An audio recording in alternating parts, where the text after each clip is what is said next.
At the tail end of the hottest year on record, and after 4 years of fraught UN talks often pitting the interests of rich nations against the poor, it took just minutes yesterday to declare the pact adopted. J'invite maintenant la COP à adopter le projet de décision. I am looking around the room. I see that the reaction is positive.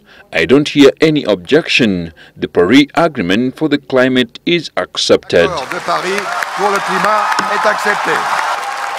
Hailed as the first truly global climate deal, the accord commits both rich and poor nations to reining in rising global temperatures by 1.5 degrees.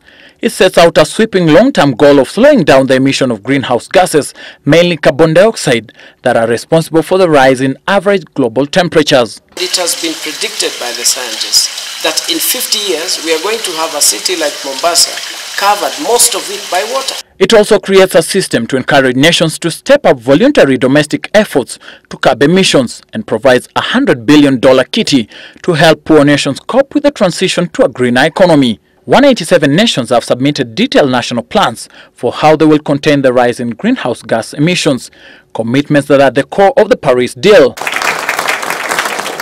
Kenya's delegation, headed by President Kenyatta, was pushing for a reduction in carbon emissions and the use of clean energy.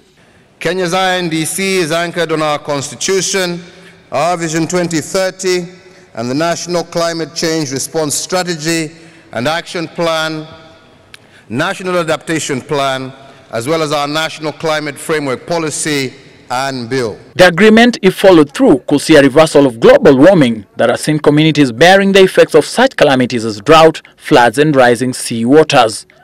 Victor Kenani for Sunday Live.